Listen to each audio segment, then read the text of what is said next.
और आज के इस सत्र के लिए तैयार हो जाएंगे इस नए टॉपिक को समझने के लिए, या फिर ऐसा कह सकते हैं उस पुराने टॉपिक, पुरानी इंफॉर्मेशन को नए पर्सपेक्टिव से समझने के लिए।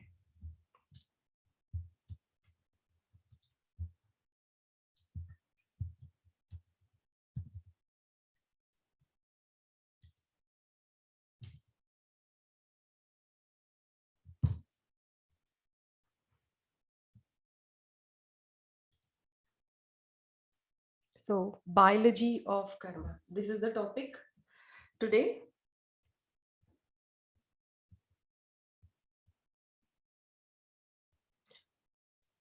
सबसे पहले मैं आप लोगों से ये जानना चाहूंगी कि इस शब्द को सुनकर, इस वर्ड को सुनकर या इस विषय को सुनकर हम सबके दिमाग में सबसे पहली बात जो है वो क्या आती है? किस तरह से आपको लगता है कि कर्मा जो है वो बायोलॉजी से रिलेटेड है, या फिर कर्मा जो है उसकी कोई बायोलॉजी भी हो सकती है? जैसे कल हमने सीखा कि कर्मा का मैथमेटिक्स है, किस तरह से हम कर्मा को प्लस करते हैं, माइनस करते हैं, बढ़ाते हैं, कम करते हैं, डिवाइड कर सकते हैं, मल्टीप्लाई कर सकते हैं।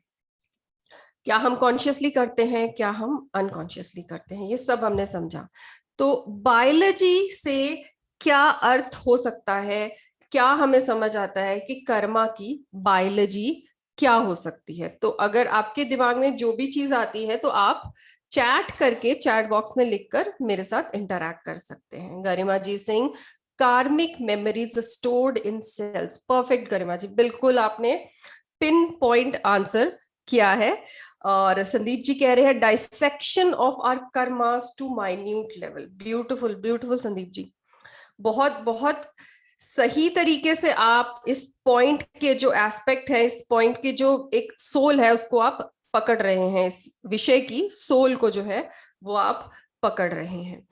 हमने कई सेशंस में जीन्स और डीएनए के बारे में समझा है और पढ़ा है, और हम बहुत अच्छे से जीन्स को समझ चुके हैं और हम समझते हैं कि किस तरह से हमारे डीएनए में हमारे कर्मास का असर होता है।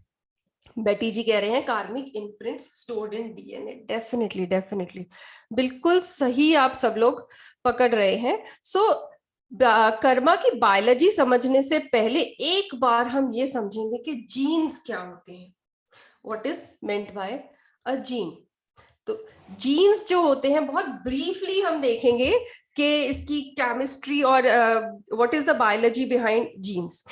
तो what is the science behind genes? तो जीन्स बेसिकली हमारे सेल्स में होते हैं। सेल में हमारा डीएनए होता है, आप सब लोग जानते हैं सेल्स के अंदर डीएनए है एक हेलिक्स स्ट्रक्चर, एक सीढ़ी की तरह एक स्पाइरल नुमा स्ट्रक्चर है जिसके अंदर के बहुत सारे स्ट्रैंड्स होते हैं, और उन स्ट्रैंड्स में डिफरेंट डिफरेंट कोडिंग होती है।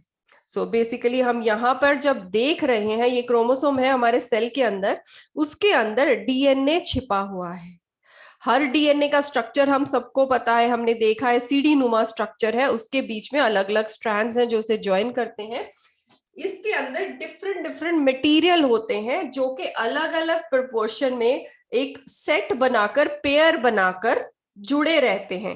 ये जो पेयरिंग होती है, यहाँ पर हमारे जीन्स की जो है कोड जो है वो छिपा रहता है।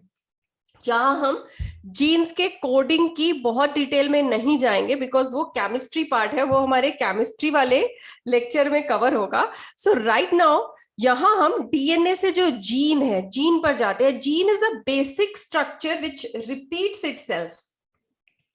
डीएनए में जीन्स होते हैं जिनके अंदर हमारे जो सारी इंफॉर्मेशन जो है वो छिपी रहती है। और ये जीन्स करते क्या है? ये जीन्स के अंदर इंस्ट्रक्शंस होती हैं, एक गाइड मान लीजिए, जीन एक गाइड है, इसके अंदर इंस्ट्रक्शंस लिखी हुई हैं। किस चीज की इंस्ट्रक्शंस? वो इंस्ट्रक्शंस जो हमारे शरीर में प्रोटीन्स बनाते हैं। Now what is a protein? What is the significance of protein in our body? Protein is the building block of our body. हमारा शरीर अलग अलग प्रोटीन से बना है। हमारे जीन्स में वो इंफॉर्मेशन रहती है जो हमारे शरीर में अलग अलग प्रोटीन्स बनाते हैं, और ये अलग अलग प्रोटीन्स बनकर हमारे शरीर के अलग अलग हिस्सों का निर्माण करते हैं। कुछ प्रोटीन्स से मिलकर हमारा ये डिसाइड होता है कि ये सेल से इससे हमारे किडनी बनेगी, हार्ट बनेगा, कौन सा बोन बनेगी, मसल बनेगी, तो उस सेल से हमारे शरीर का कौन सा हिस्सा बनेगा, या फिर कौन सी बॉडी, कौन सी बीमारी बनेगी, ये सब वो प्रोटीन से बनता है।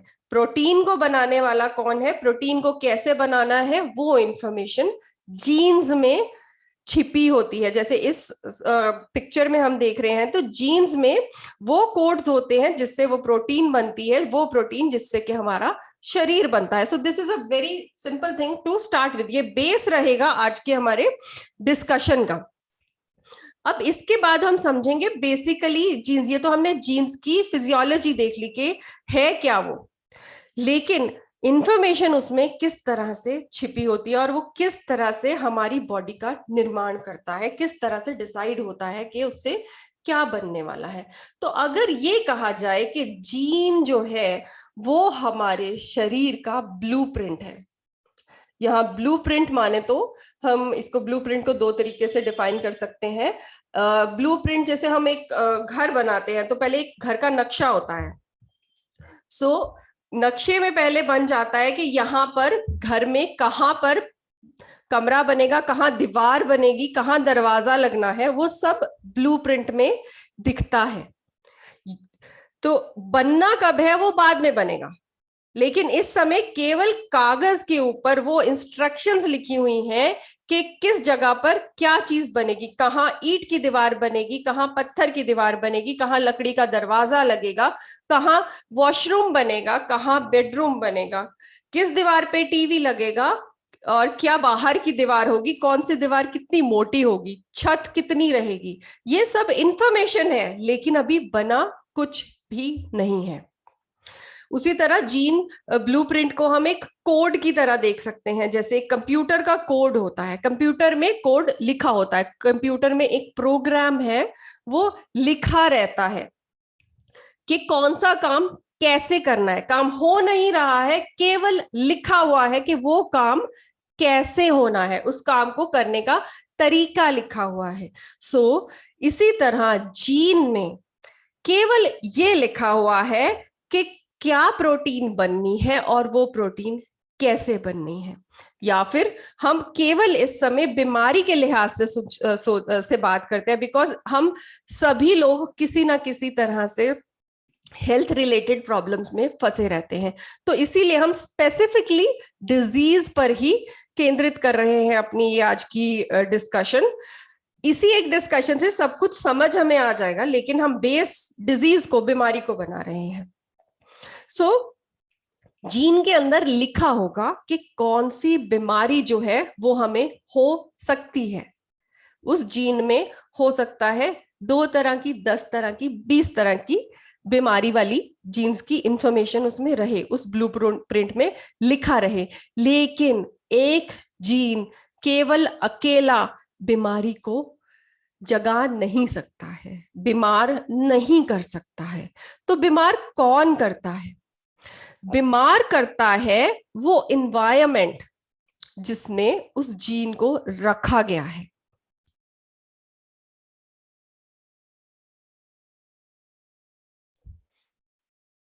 वो एनवायरनमेंट जो उस जीन को दिया गया है वो डिसाइड करेगा कि आगे जाकर ये जीन किस तरह का ऑर्गन बनाएगा, किस तरह की बीमारी बनाएगा या नहीं बनाएगा।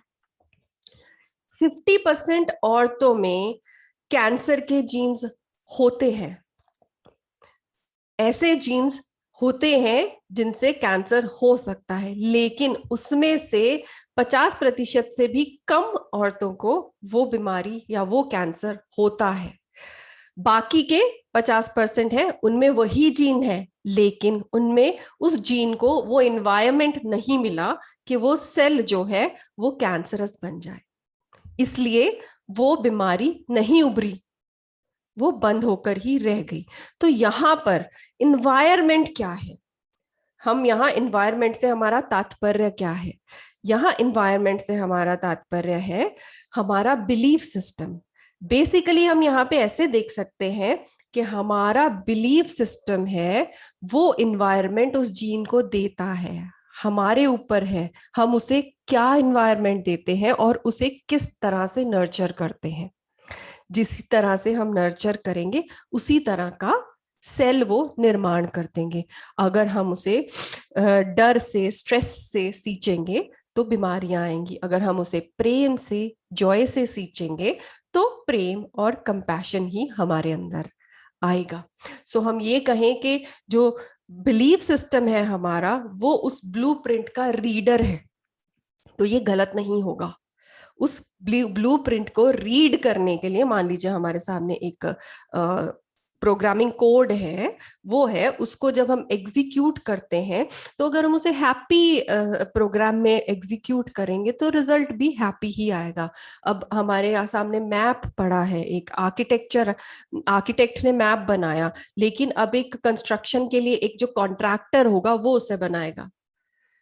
घर तो, मकान तो कॉन्ट्रैक्टर बनाएगा। अगर वो अच्छा मटेरियल यूज करेगा, अच्छा एनवायरनमेंट देगा, अच्छा सीमेंट, अच्छी लकड़ी यूज करेगा तो वो एक मजबूत मकान बनाएगा। लेकिन अगर वो घटिया सीमेंट, घटिया मिट्टी और घटिया वुड यूज करेगा तो वो एक हल्का और कमजोर मकान बनाएगा। This is just a very simple explanation in a very simple language. ये वो है जो मुझे, जिस तरह से मुझे खुद समझ आया, मैं इसीलिए उसी तरह से आपको समझाना चाह रही हूँ। बिकॉज हमारा मोटिव कोई भी टेक्निकल ऐसे साइंटिफिक वर्ड्स यूज करने का नहीं है जो सबको कंफ्यूज करे। Motive is to understand the basic concept. अब इंपॉर्टेंट एस्पेक्ट क्या है कि ये बिलीफ सिस्टम आता कैसे है। What is that belief system जो डिसाइड करता है कि हम किस तरह से इस जीन को नर्चर करेंगे। वो बिलीफ सिस्टम हमारे अंदर दो तरीके से आता है। पहला तरीका है वो बायोलॉजिकल पेरेंट्स से आता है। जैसे बच्चा जब माता के गर्भ में है तो किस तरह का माहौल उसे मिल रहा है, किस तरह के माहौल में माता है उस टाइम पे, माता पिता किस तरह की सिचुएशंस में रह रहे हैं। स्ट्रेसफुल एनवायरनमेंट है, प्यार से भरा हुआ एनवायरनमेंट है। आजकल अब वूम रिग्रेशन रोज हो रहे हैं, उसमें देखने में आ रहा है कि ऐसे कुरेदा जा रहा है कि वूम में जब बच्चा था या खुद पर्सन जब वूम में था किस तरह का एनवायरनमेंट रहा और वो आज उस एक इंडिविजुअल को किस तरह से इफेक्ट कर रहा है। जो बिलीफ सिस्टम्स 7 साल की उम्र तक एक बच्चे को मिल जाते हैं वो पूरी तरह से पक्के हो जाते हैं और वो उन्हीं बिलीव्स के साथ इन जीन्स को नर्चर करते हैं। अगर स्ट्रेसफुल एनवायरनमेंट में वो बच्चा बढ़ता है तो वो बीमारियों को ही मैनिफेस्ट करता है। अगर वो प्यार भरे एनवायरनमेंट में बढ़ता है, नर्चर होता है, तो वो उसी तरह एक हैप्पी हेल्दी लाइफ को अट्रैक्ट करता है। And second most important thing which gives base to the belief system is basically given in our, जो भी हमने हमारे पास्ट लाइफ्स में हमारे कर्मास किए हैं, हमारे एक्शंस रहे हैं, उस पे हमारा बिलीफ सिस्टम डिपेंड करता है। ये बहुत ही एक मेजर लेवल का पोर्शन होता है जिसमें डिपेंड करता है कि हमारे जो बिलीफ है, हम पास्ट से अपने बिलीफ लेके आते हैं। वो बिलीफ जो हमारे अंदर बैठे हुए हैं, जो हमने पूरी अपनी पास्ट की जितनी भी लाइफ्स आज तक रही हैं उसमें से हम लेकर आ रहे हैं, या फिर हमने लाइफ बिटवीन लाइफ चूज किए हैं कि इस जन्म में हम इन बिलीव्स के साथ रहेंगे और इन बिलीव से रिलेटेड लेसन लेंगे। तो वो बिलीव्स जो है वो भी हम अपने साथ, अपने कर्म से लेकर आते हैं। That also holds a very important and a big proportion of our belief system. So हमारे biological parents से और हमारी past life से मिलकर हमारा वो एक belief system बनता है। तो उस belief system की वजह से जो है वो हम अपने की तरह हम अपने जीन्स को रीड करते हैं और अपनी जिंदगी को बनाते हैं। अब इसको एक्सप्लेन करने के लिए मैंने एक एग्जाम्पल लिया है, तो I am not taking many examples, हम एक एग्जाम्पल केवल लेंगे और उसी से सब चीज को समझने की कोशिश करेंगे। यहाँ मैं आपको एक छोटी कहानी बताना चाहूंगी जिससे कि एक क्लैरिटी मिले हमें कि मैं बात क्या करना चाहती हूँ। तो ये कहानी है मुल्ला नसरुद्दीन की। होता क्या है कि मुल्ला नसरुद्दीन वाज सिटिंग बगदाद के बाहर, आउटस्कर्ट्स ऑफ बगदाद में बैठे थे। तो उन्होंने देखा कि शहर के अंदर एक बहुत ही डार्क कलर के, यू कैन से, एक इमेज थी वो जो अंदर एंटर हो रही है शहर की। तो उन्होंने थोड़ा, उनको लगा कि इट्स नॉट समथिंग राइट, तो उन्होंने उससे रोक के पूछा कि आप कौन हैं। तो उन्होंने बोला, मैं महामारी हूं, मैं एक बीमारी हूं जो अभी बगदाद पर जाने वाली हूं, यहां मैं 15 दिन रहूंगी और मुझे 500 लोगों की जान लेनी है। 500 लोगों की जान लेकर मैं जाऊंगी, ये मेरा टारगेट है, मुझे भगवान ने ये ही करने के लिए भेजा है। And Mulla Nasruddin, he could not do anything to stop her, वो नहीं उसे कुछ रोक पाए।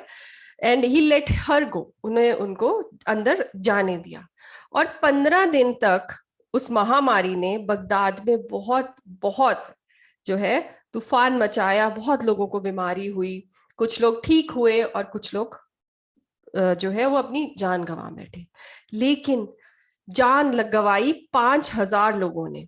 5,000 people died due to this epidemic, इस बीमारी की वजह से 5,000 लोग मर गए। अब वो 15 दिन के बाद वही बीमारी उसी रास्ते से वापस जा रही थी। Now Mulla Nasruddin was waiting for her, और उन्होंने उनको रोक के पूछा, भाई आप जाते हुए तो बोल के गई थी हम 500 लोगों को मारने वाले हैं, आप तो 5,000 लोगों को मार के आए, ये तो कोई हिसाब नहीं हुआ, आपने तो भगवान के दिए ऑर्डर को खराब कर दिया। तो उस बीमारी ने जवाब दिया, शी सेड, मैंने तो 500 लोगों को ही मारा है, बाकी जो 4500 लोग मरे हैं, 4500 जो लोग मरे हैं, वो अपने डर के कारण मरे, उनको मैंने नहीं मारा है, वो केवल अपने डर के कारण मरे हैं। यहां पर इंपॉर्टेंस पता चलती है, जो आज कोविड के सिचुएशन में भी हो रहा है। इन्वायरमेंट क्या मिल रहा है, डर के इन्वायरमेंट में जो फेस कर रहा है उस बीमारी को, उसे मरना नहीं लिखा है, लेकिन वो अपने लिए खुद मौत को इनवाइट करता है। वो उस डर की वजह से मर जाता है, वो उस बीमारी की वजह से नहीं मरता। एंड द प्रपोर्शन देखिए आप, मरना 500 लोगों ने था, 5,000 लोग मरे हैं, 10 गुना लोग मरे हैं। यहां पूरी तरह क्लियर हो जाता है कि जो बीमारी है वो केवल 10% लोगों को, 20% लोगों को मारती है, 10% लोगों को बीमारी मारती है, और बाकी सारे लोग जो है 80 से 90% लोग केवल डर, स्ट्रेस, एंजाइटी, उसकी वजह से मर जाते हैं, पैनिक की वजह से मर जाते हैं।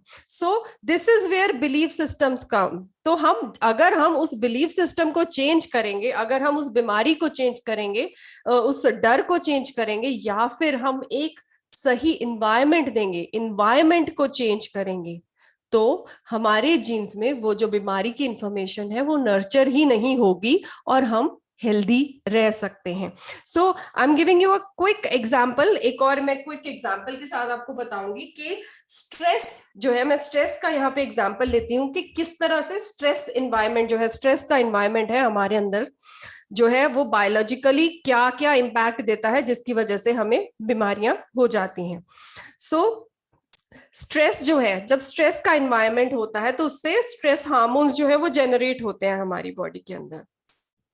स्ट्रेस हार्मोन जब जेनरेट होते हैं तो बेसिकली हमारे ब्लड वेसल्स जो हैं वो श्रिंक हो जाते हैं, कॉन्ट्रैक्शन आ जाती है। जैसे हमने कॉन्ट्रैक्शन वाले में पढ़ा था, समझा था कि कॉन्ट्रैक्शन का मतलब ऑक्सीजन की कमी हो जाती है और ब्लड वेसल्स सिंक हो जाते हैं और ब्लड की जो सप्लाई है वो कम हो जाती है और एकदम खत्म जैसी हो जाती है। उसकी वजह से हमारा जो इम्यूनिटी है, हमारा इम्यून सिस्टम है, वो पूरी तरह से शट डाउन हो जाता है, और उसके शट डाउन होने की वजह से हमारे ऊपर डिजीज का असर होता है। तो देखिए किस तरह से स्ट्रेस के एनवायरनमेंट ने हमारे ऊपर बीमारी का असर कराया।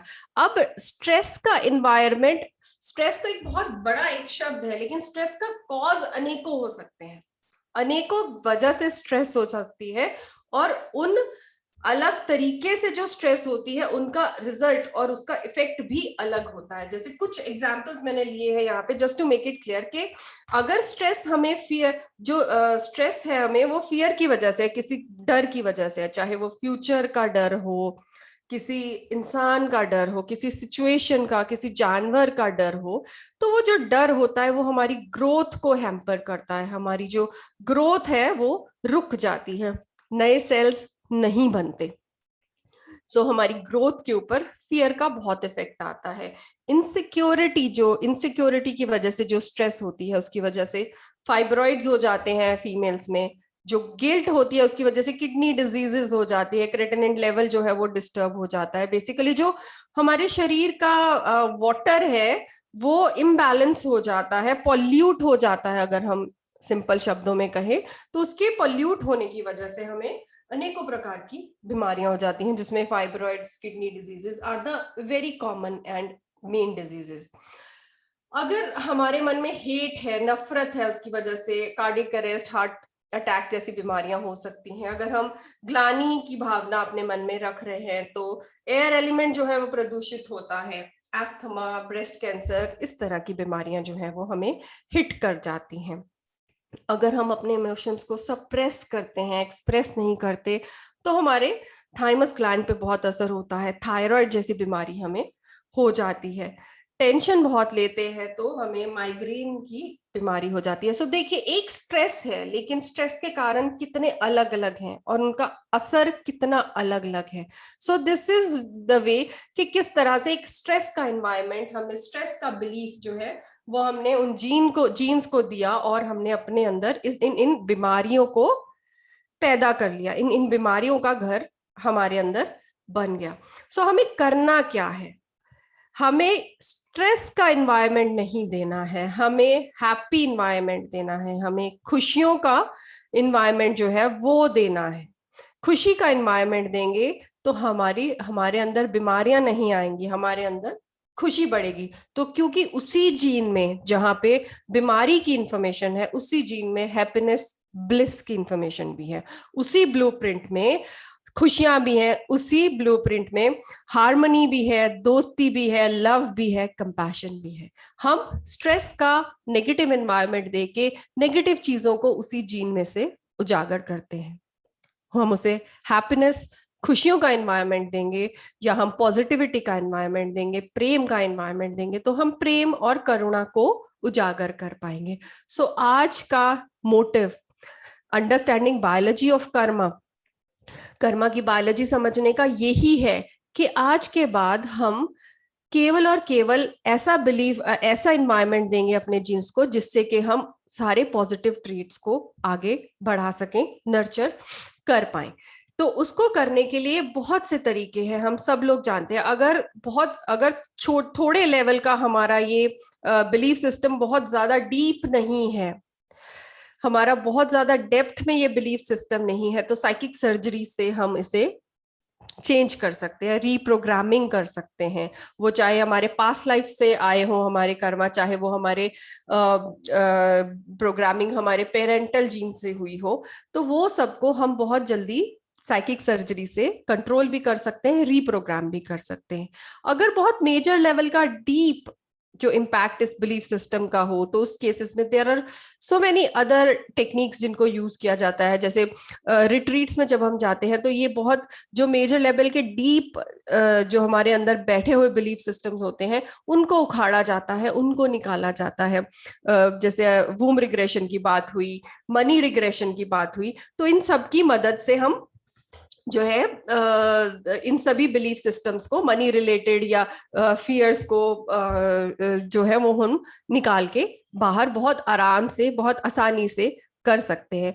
और जो हमारी रेजिडेंशियल रिट्रीट्स हैं उनमें अगर हम जाते हैं तो उसमें ये जो बहुत गहरे बिलीफ सिस्टम्स हैं उनको उखाड़कर जो है वो निकाल कर उनको रीप्रोग्रामिंग रीवायरिंग जो है वो की जाती है। मास हीलिंग से, पास्ट लाइफ रिग्रेशन से ये सब किया जा सकता है। सो बेसिकली ये combination of different techniques, modalities, depending on that one particular problem what we are facing, तो उसको उसी हिसाब से रीप्रोग्राम करके, हम अपने माइंड को रीप्रोग्राम करके हम उन बिलीव सिस्टम्स को बाहर निकालकर अपनी जिंदगी में से उन बीमारियों को बाहर निकाल सकते हैं। और यहाँ एक और इम्पॉर्टेंट चीज मैं आपको ये बताना चाहूंगी कि ये जो बीमारियां जो हमें आज दिख रही हैं, ये पता नहीं कब से हमारे अंदर होंगी, उन्हें तो हमें निकालना ही है।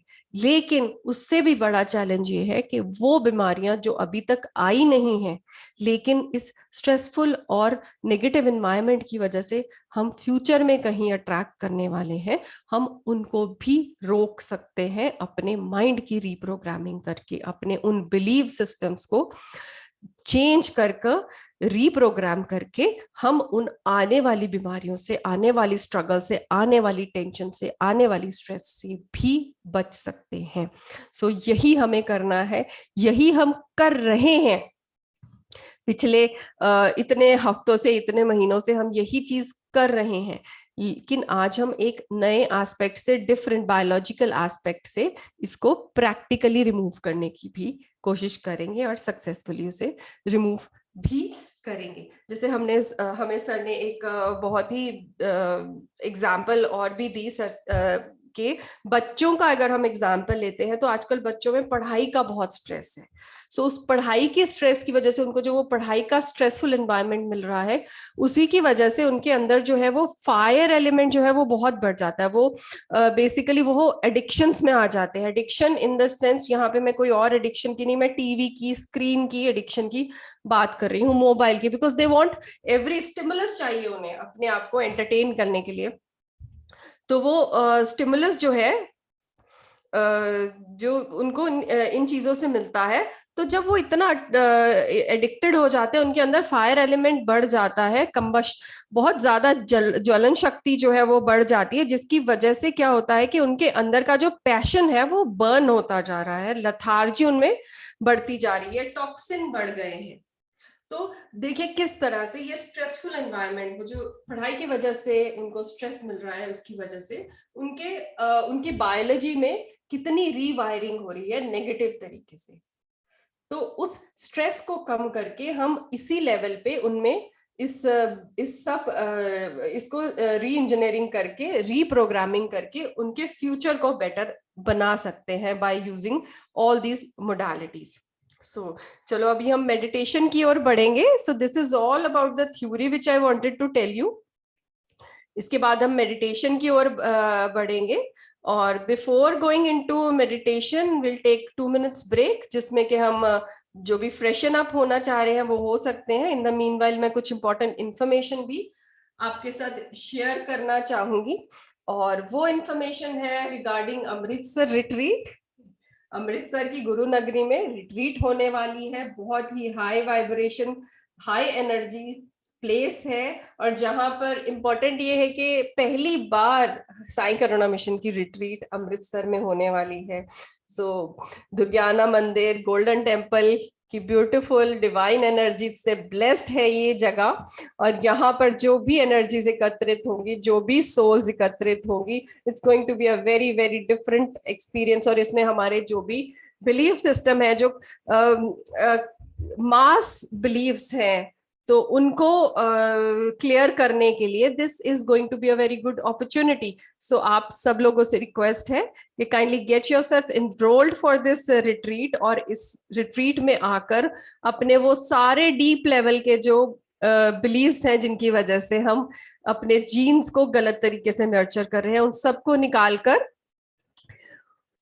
ऐसा एनवायरनमेंट अपने अंदर बनाएं जो हमारे जीन्स को पॉजिटिवली नर्चर करे। और इसके अलावा जो नहीं भी आ पा रहे हैं, तो एक और अपॉर्चुनिटी जो है वो साई करुणा मिशन अभी ऑफर कर रहा है, वो है मनी रिग्रेशन का।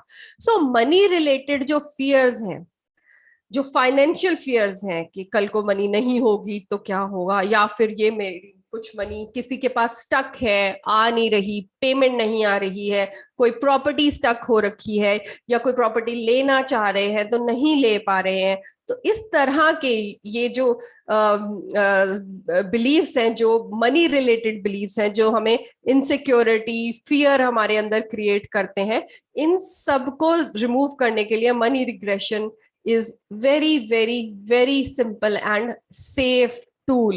और सबसे अच्छी बात यह है कि हमें मौका मिल रहा है इस अपॉर्चुनिटी को अवेल करने का, bye sitting at the comfort of your own home. अपने ही घर में आराम से बैठे हम ऑनलाइन इस अपॉर्चुनिटी को यूज कर सकते हैं, इस टूल को यूज कर सकते हैं in the presence of so many healers. A group of healers are going to heal you। आपकी रिग्रेशन करेंगे, मनी रिग्रेशन करेंगे सर की एनर्जी, सर की ब्लेसिंग्स के साथ। And there are tens of people, बहुत सारे लोगों ने मनी रिग्रेशन कराया है, and they are seeing remarkable results in just a few days, a matter of few days. कुछ ही दिनों में उन्हें ऐसा रिमार्केबल रिजल्ट्स मिले हैं।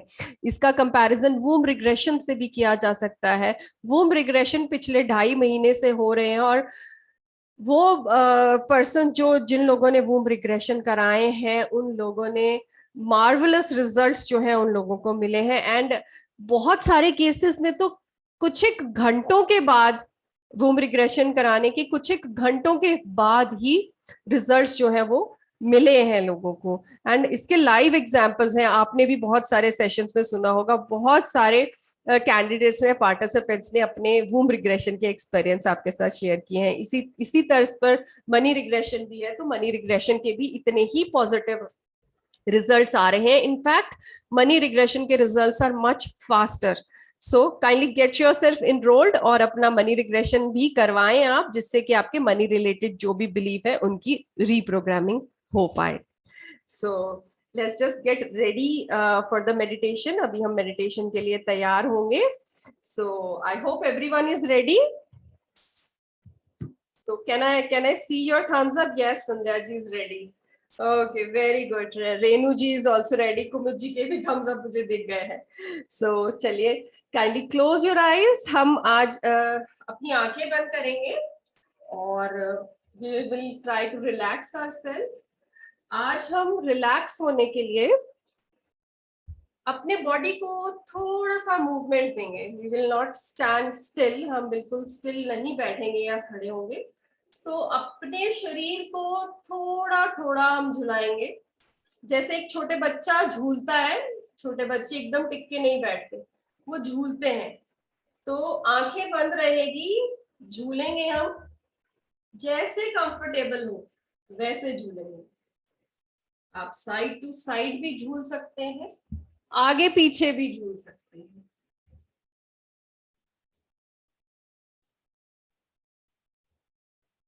जैसे आपको कंफर्टेबल हो, आप आंखें बंद रखते हुए झूलें, मस्त होके झूलें, उस छोटे बच्चे की तरह झूलें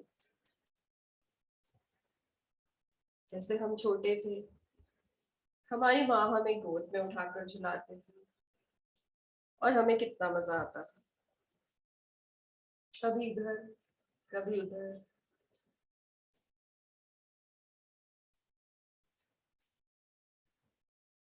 पूरा रिलैक्स होके झूलिएगा, बॉडी को पूरा रिलैक्स कर कर झूलिएगा। Just rock your body. कोई भी टेंशन, कोई भी स्ट्रेस नहीं, बिल्कुल रिलैक्स। ढीला छोड़ दीजिए बॉडी को और झूलिए।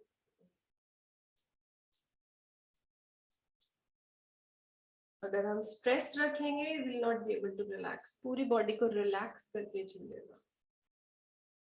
देखें आपके इस झूलने में एक अलग सी रिदम आ जाएगी, आपको कोई एफर्ट ही नहीं करना पड़ेगा। आपका शरीर अपने आप झूलता रहेगा।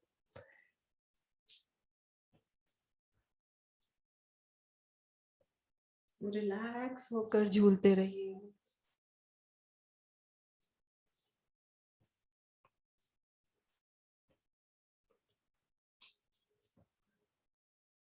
उसी रिदम में। अगर आप रिलैक्स नहीं होंगे तो आपकी रिदम छूट जाएगी, आपको पता चल जाएगा। जैसे ही आपको ऐसा लगे, just relax yourself and come back to the rhythm.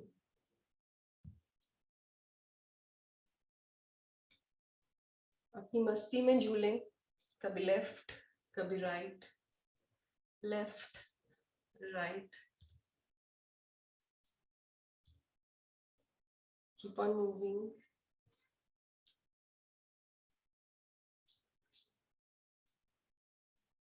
आप आगे और पीछे भी झूलना चाहते हैं, जैसे भी कंफर्टेबल झूलना चाहते हैं आप झूलिए। Only problem, only thing, only important thing is you should be relaxed. जितना रिलैक्स होंगे उतना ही रिदम में होंगे। Let your body get into the natural rhythm and keep on rocking.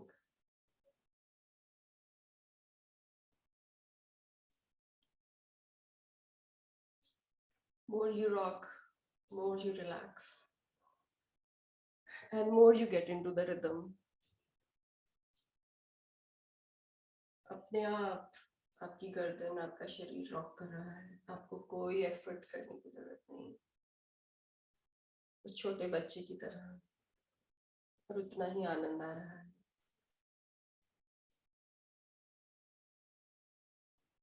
केवल इस आनंद को ही महसूस करेंगे, कोई जोर नहीं लगाएंगे, केवल झूमते जाएंगे। हो सकता है गोल गोल झूमने का मन करे, हो सकता है लेफ्ट राइट, हो सकता है फ्रंट बैक, जो भी आपकी अपनी रिदम आपको कहे, केवल उसी को फॉलो करें।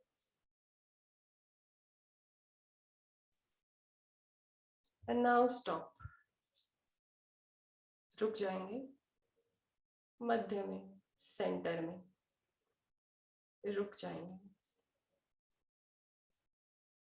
और आपके शरीर के अंदर होती हलचल को महसूस करेंगे।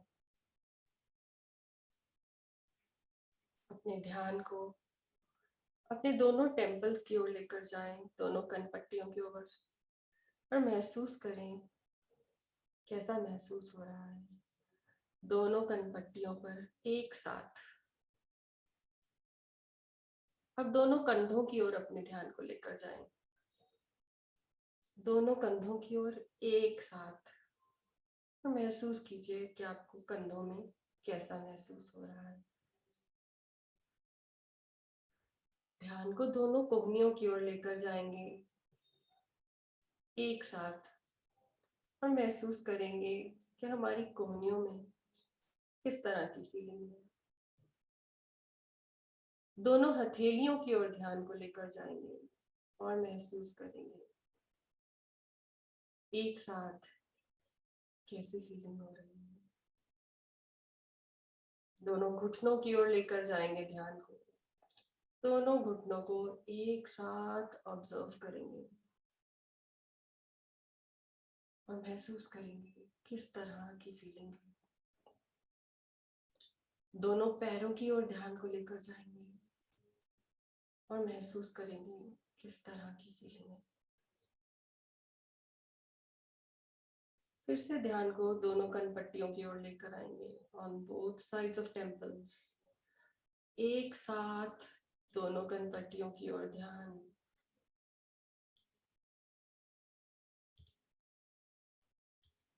एक साथ दोनों कनपट्टियों की ओर ध्यान, एक साथ दोनों कंधों की ओर ध्यान, एक साथ दोनों कोहनियों की ओर, एक साथ दोनों हथेलियां, एक साथ दोनों नीज, दोनों घुटने, एक साथ दोनों पैर। आपका लेफ्ट ब्रेन और राइट ब्रेन एक साथ काम कर रहा है और आपके शरीर के दोनों साइड के हिस्सों को एक साथ ऑब्जर्व कर रहा है। एक लूप में ले जाइए और पूरे शरीर को एक साथ ऑब्जर्व करें, लेफ्ट साइड भी और राइट साइड भी।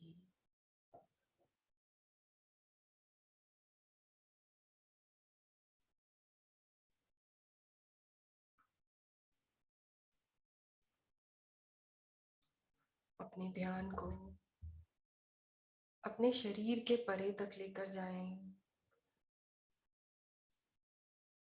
आपके शरीर की लेफ्ट साइड और राइट साइड दूर तक अपने ध्यान को केंद्रित करें और ऑब्जर्व करें। देखिए आपकी चेतना का विस्तार हो रहा है दोनों तरफ, लेफ्ट साइड पर भी और राइट साइड पर भी।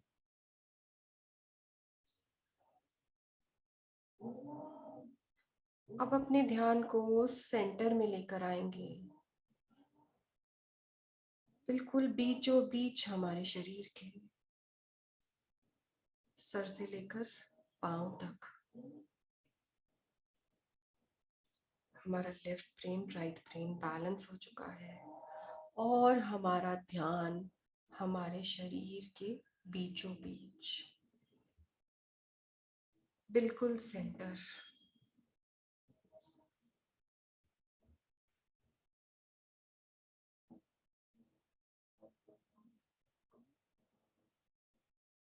अपने सिर से लेकर पैर तक अपने शरीर को सेंटर में ऑब्जर्व करें,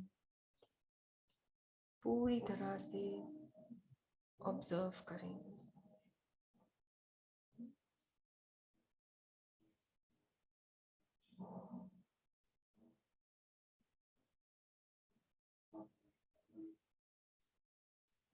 जब आप ऑब्जर्व करेंगे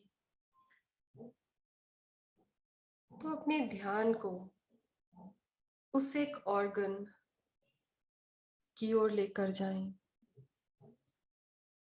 जिसे आज सबसे ज्यादा हीलिंग की जरूरत है।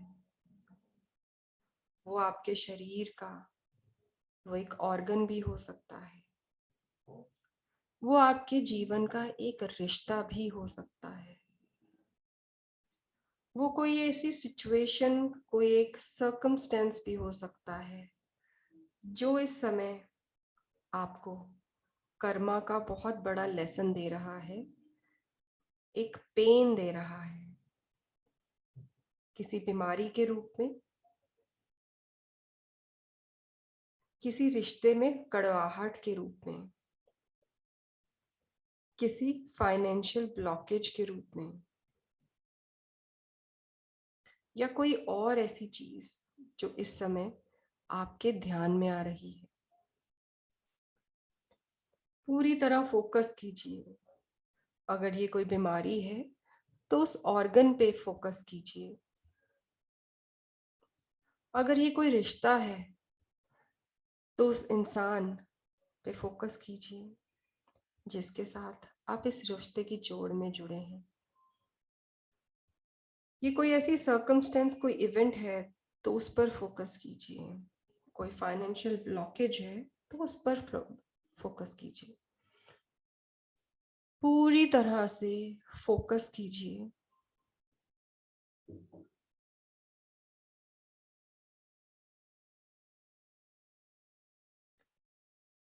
While you focus, जब आप फोकस कर रहे होंगे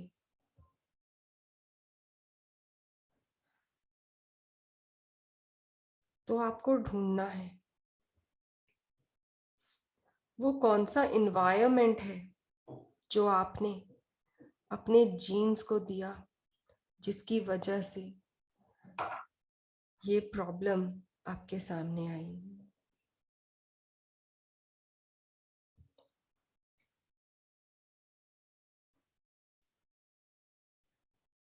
क्या वो किसी तरह का डर था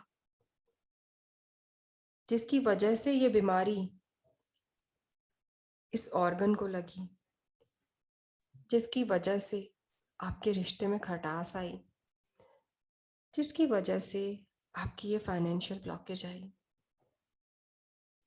या फिर ये किसी ना किसी प्रकार की इनसिक्योरिटी थी। ये गुस्सा भी हो सकता है, आपके अंदर की ईगो, प्राइड भी हो सकती है, या कभी आपने अपने इमोशंस को दबाया हो, एक्सप्रेस ना किया हो। आपके अंदर हेट्रेड भी हो सकती है। वो कौन सा एनवायरनमेंट है, वो कौन सा कारण है, वो कौन सा बिलीफ है आपका, जिसकी वजह से आपके जीन्स ने इस बीमारी को उजागर किया। ढूंढिए उस एनवायरनमेंट को, ढूंढिए उस कारण को, ढूंढिए उस बिलीफ सिस्टम को, जिसकी वजह से आपके जेनेटिक ब्लूप्रिंट में से ये ट्रबल, ये प्रॉब्लम ही उभर कर आई।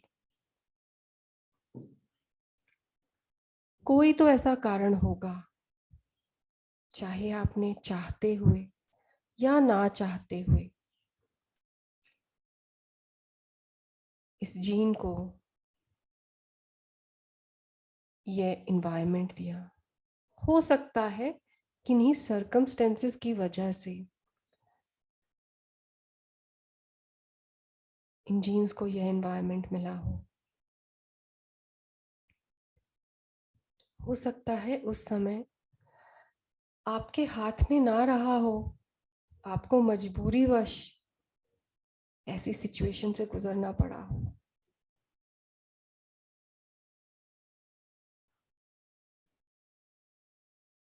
यह सर्कमस्टेंस इंटरनल भी हो सकता है और एक्सटर्नल भी हो सकता है। हमें कोई ओपिनियन नहीं बनाना, हमें कोई जजमेंट नहीं करनी कि ये क्यों हुआ, किसकी वजह से हुआ। हमें केवल और केवल सॉल्यूशन ढूंढना है। तो हम बहुत ऑनेस्टली उस कारण को ढूंढ रहे हैं। हम में से बहुत लोगों के सामने वह कारण स्पष्ट आ गया है, हमें दिख रहा है।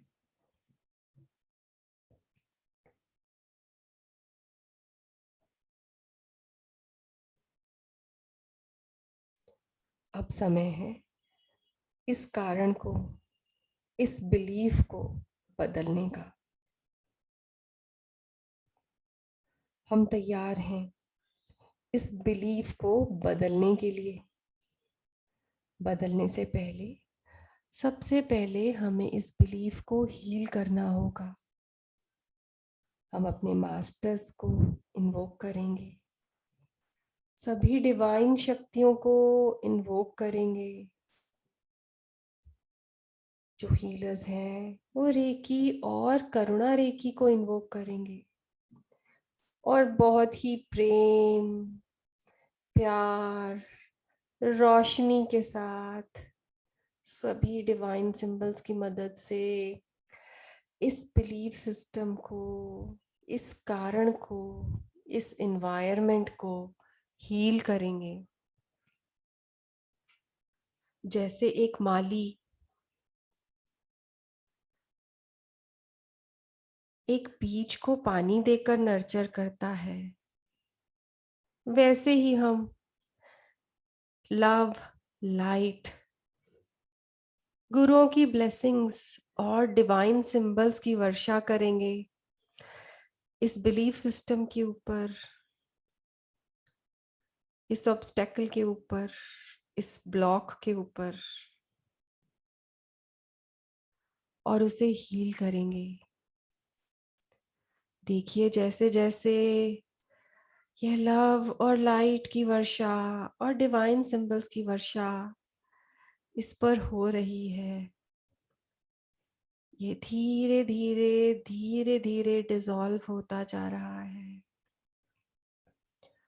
और जैसे जैसे ये डिसॉल्व हो रहा है, यह कारण, यह एनवायरनमेंट, ये बिलीफ सिस्टम, वैसे वैसे ही हमारी प्रॉब्लम भी डिसॉल्व हो रही है, हमारी वो बीमारी भी डिसॉल्व हो रही है, हमारे उस रिश्ते में आई दरारें भी डिसॉल्व हो रही हैं, भर रही हैं। वो सारे डार्क कॉर्ड्स मिट रहे हैं, कट रहे हैं। वो सारे फाइनेंशियल ब्लॉकेजेस डिसॉल्व हो रहे हैं, डिसॉल्व हो रहे हैं। हम यहाँ पर फॉरगिवनेस भी सीख करेंगे और इन्हें पूरी तरह से डिसॉल्व कर देंगे। I am sorry, please forgive me, I love you and I thank you. I am sorry, please forgive me, I love you and I thank you. I am sorry. Please forgive me. I love you and I thank you. देखिए, ये belief systems पूरी तरह से dissolve हो गए हैं। यह डर, ये इनसिक्योरिटी, वो गुस्सा, सब डिसॉल्व हो गया है। सारे ब्लॉकेजेस डिसॉल्व हो गए हैं। वो डार्क कॉर्ड्स सब कट चुकी हैं और केवल प्रेम भरी कॉर्ड्स बची हैं। लव की कॉर्ड, पिंक कलर की कंपैशन की कॉर्ड। आपके सभी ब्लॉकेजेस दूर हो चुके हैं, आपके बिलीफ सिस्टम हील हो चुके हैं। हमने आपके बिलीफ सिस्टम में से वो नेगेटिविटी निकाल दी है जिसकी वजह से आपके जीवन में इस समय सबसे बड़ी दिक्कत थी। अब हम विजुलाइज करेंगे अपने जीन्स के वो सारे ब्लूप्रिंट को, उस मैप को, उस प्रोग्राम को, उस कोड को, उस जीन को, उस लेडर को जो हेलिक्स फॉर्म में है। हम उस जीन को लव और लाइट का एनवायरनमेंट देंगे, हीलिंग का एनवायरनमेंट देंगे, पॉजिटिव बिलीफ सिस्टम का एनवायरनमेंट देंगे।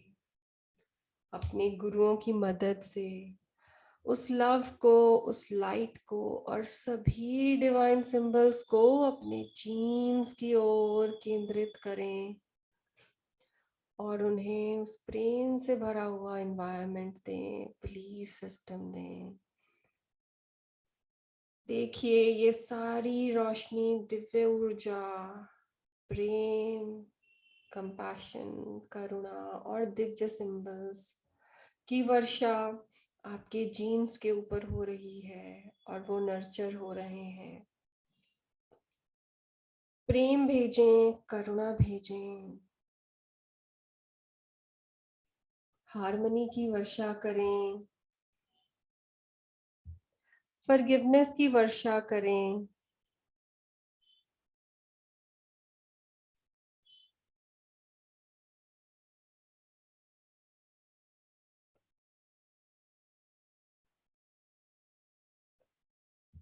वननेस की वर्षा करें,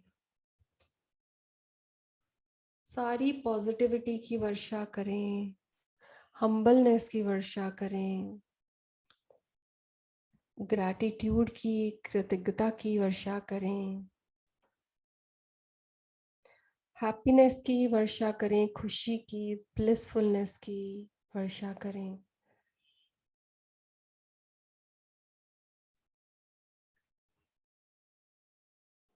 बढ़ती हुई अवेयरनेस की, एक्सेप्टेंस की वर्षा करें।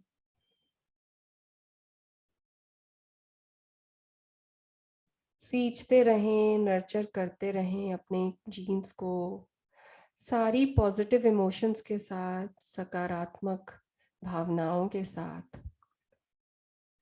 और अपने आप से प्रण करें कि आज के बाद आप अपने इन जीन्स को केवल और केवल प्रेम से भरे हुए एनवायरनमेंट से, बिलीफ सिस्टम से नर्चर करेंगे, सकारात्मकता से नर्चर करेंगे, सींचेंगे, हैप्पीनेस से, ब्लिसफुलनेस से नर्चर करेंगे।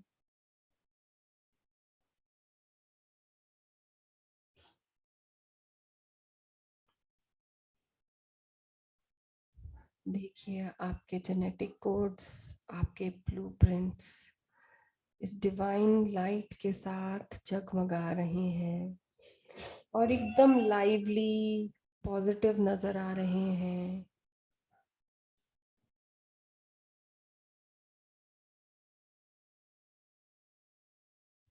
आपके जीन्स का हाईएस्ट पोटेंशियल एक्टिवेट हो चुका है। आपके अंदर की क्रिएटिविटी, रचनात्मकता एक्टिवेट हो चुकी है, संचालित हो चुकी है। आप पहचान पा रहे हैं अपने उन जीन्स को, अपने जेनेटिक पैटर्न्स को। ये सभी जेनेटिक पैटर्न्स आपके सोल पर्पस के साथ अलाइन होते जा रहे हैं, अलाइन हो चुके हैं।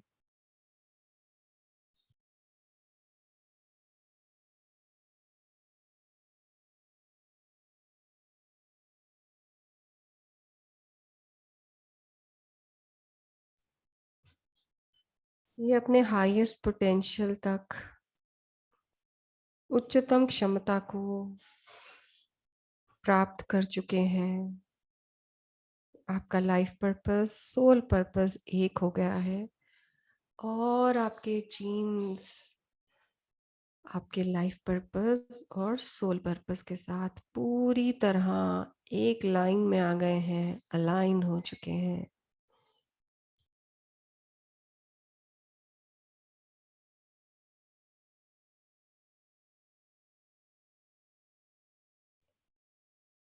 आप उस खुशी की, उस ब्लिसफुलनेस की उच्चतम स्तर को महसूस कर पा रहे हैं।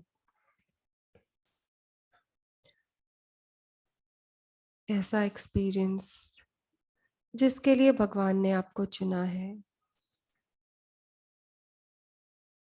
जो आपके जीन्स में ही छिपा था, आज आपने उसे ढूंढकर उसे एक्टिवेट कर दिया है। आपने अपने ही कर्मास की बायोलॉजी को क्रैक कर उसके कोड को अलाइन कर एनकोड कर दिया है अपने हाईएस्ट पोटेंशियल पर, अपने सोल पर्पस के साथ अलाइन करके।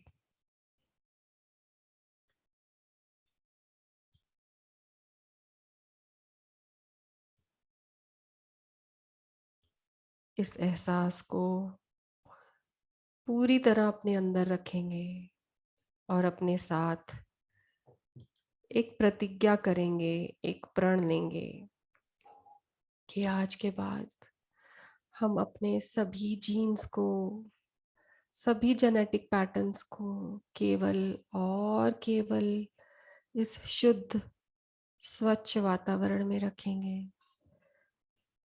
इसी शुद्धता के साथ, स्वच्छता के साथ उसे नर्चर करेंगे। अपने गुरुओं की दी हुए आशीर्वाद, उस डिवाइन लाइट और इन सभी डिवाइन सिंबल्स की मदद से इन सीड्स को, इन जीन्स को नर्चर करते रहेंगे।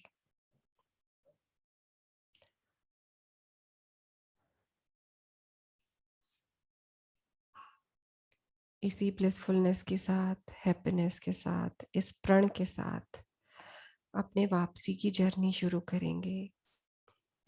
अपने गुरुओं का, भगवान का धन्यवाद करते हुए, रेकी और करुणा रेकी का धन्यवाद करते हुए, उस लव और उस लाइट का धन्यवाद करते हुए वापस अपने ध्यान को अपनी श्वासों की ओर लेकर आएंगे और गहरी सांसें लेनी शुरू करेंगे। आपकी गहरी सांसें आपके पूरे ध्यान को वापस आपके शरीर में लेकर आ रही हैं। और आज जो भी एहसास अनुभव हमने लिए हैं, इन सभी को अपने अंदर ग्रहण करते हुए आपको आपके शरीर में वापस ला रहे हैं।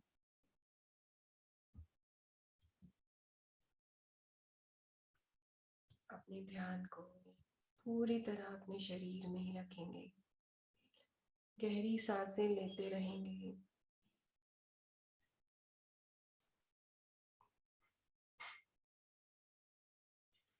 हथेलियों को, उंगलियों को धीरे से चलाएंगे और बहुत ही प्रेम से सहलाएंगे।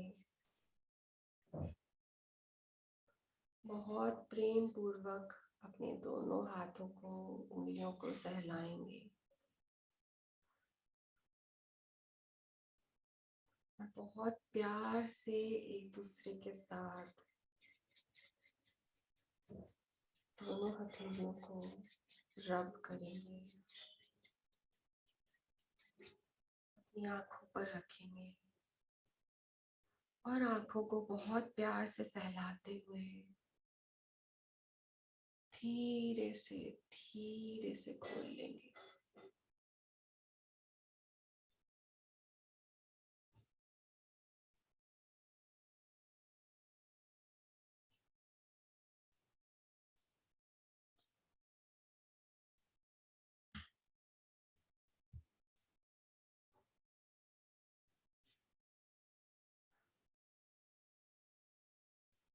कुछ समय अपने आप के साथ व्यतीत करेंगे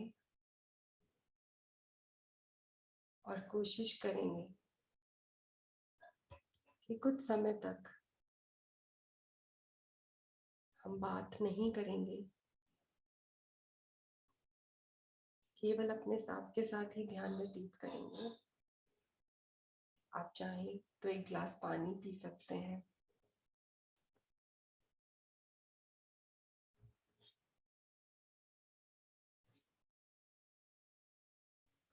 और आप सभी लोगों से आज के सत्र को कंक्लूड करने की परमिशन मांग रहूंगी। आप सब लोगों की आज्ञा से आज के इस सेशन को हम यहीं पर अंत करेंगे। आपके जो भी कोई प्रश्न हो, आप उन्हें ग्रुप में लिख सकते हैं, या फिर अगर आप ग्रुप में नहीं लिख पा रहे हैं तो आप वहाँ पर सर को, सौम्या जी को, मेहुल जी को पर्सनल मैसेज के रूप में लिख सकते हैं। वो सभी क्वेश्चन शेयर कर उनके आंसर्स आपके पास ज़रूर पहुंचाएंगे। आप सबको इनवाइट करूंगी इसी श्रृंखला में, जो कर्मा की श्रृंखला जो सर ने शुरू की है, इसके 3rd चैप्टर के लिए, जो कि कल होने वाला है। काइंडली उसे ज़रूर ज्वाइन कीजिएगा और उसकी इनविटेशन अपने सभी मित्रों के साथ, फैमिली मेंबर्स के साथ ज़रूर शेयर कीजिएगा।